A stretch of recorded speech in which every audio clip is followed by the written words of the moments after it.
Quick releases have been around for over 80 years. They were invented by none other than a Mr Campagnolo, and it is an inspired design. Open to misuse, but when operated correctly, they will safely and securely attach your wheels to your bike. Except that mountain bikers have taken things in a different direction. This is a Thru-axle. And the reason it matters to you and I now is because this is probably going to be the future for road bikes. And the way it works is it bolts through your frame, then through your wheel, and then threads directly into the other side of your frame. It means that your dropouts on your frame and forks are going to be significantly different. A quick release will definitely not work in a Thru-axle frame or vice versa. And the hubs on your wheels will also be significantly different. Although many disc-specific wheels now will be interchangeable between the two simply by swapping out your end caps. Right, seeing as I've just said that quick releases are great, what on earth is the point in this? Well, firstly, security. Quick releases are open to error, either by doing them up too tightly, not tight enough, or indeed not doing them up at all.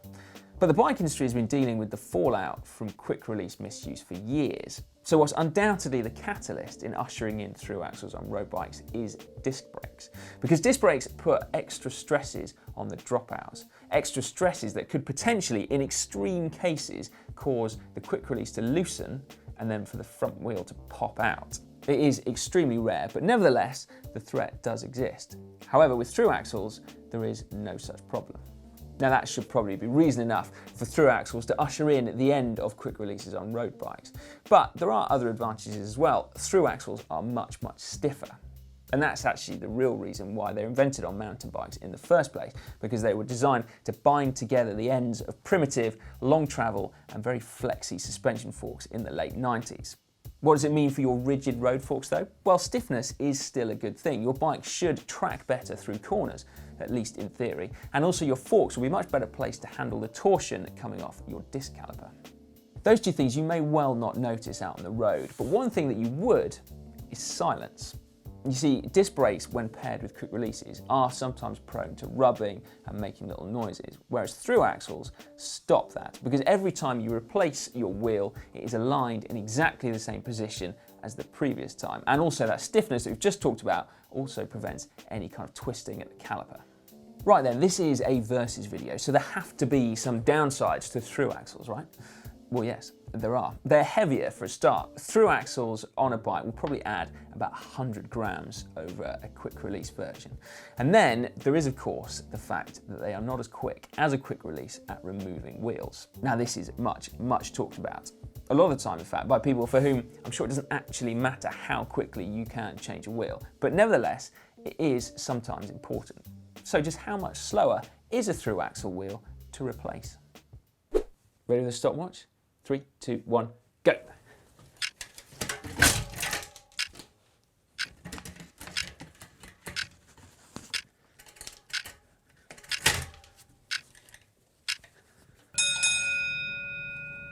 Steady, not too bad, not world tour worthy, but you know. Okay, Thru-axle. 3, 2, 1, go.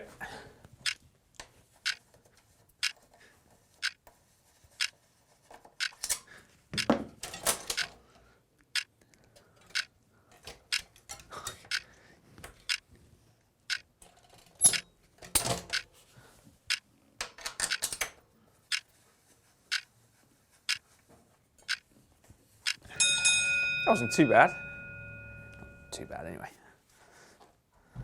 Finally, there is one other issue that isn't often talked about but has tripped up one or two people that I know of. And that is what happens if you lose your Thru-axle, because it can be a real to find a replacement. And that's because the exact length of a Thru-axle can vary from frame to frame. So if you do lose one, then tracking down a replacement for a road bike is really tough because there just aren't that many around.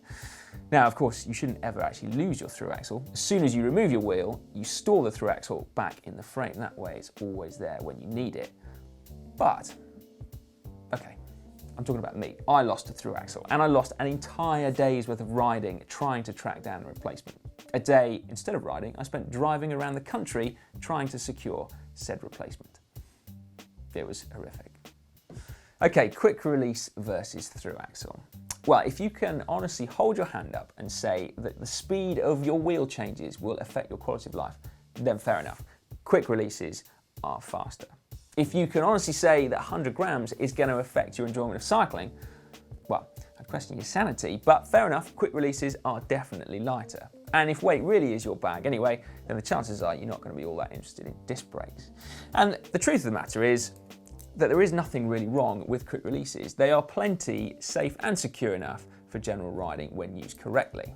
But the fact remains that Thru-axles are more secure, they're foolproof, and they're stiffer. And so there's no real reason why actually the majority of us aren't actually going to be better off with Thru-axles on our bikes. Perhaps most importantly of all though, is that bike companies think that Thru-axles are better. So the chances are, if you're in the market for a new road bike with discs, it's going to come with Thru-axles. Personally, I actually think that is a very good thing. Now, that new bike that you may well be buying, chances are it could well be an epic endural road bike or a gravel bike. And we actually were quite interested to see whether or not there are things that gravel bikes can do that road bikes can't. So we put Lloydie to the test. And if you want to see that video, you can get through to it just up there. Or to actually see whether or not disc brakes can help you stop faster, well, there's another pseudo-scientific experiment just down there. Otherwise, make sure you subscribe to GCN. To do that, just click on the globe. I forgot to pick up my wheel, sorry.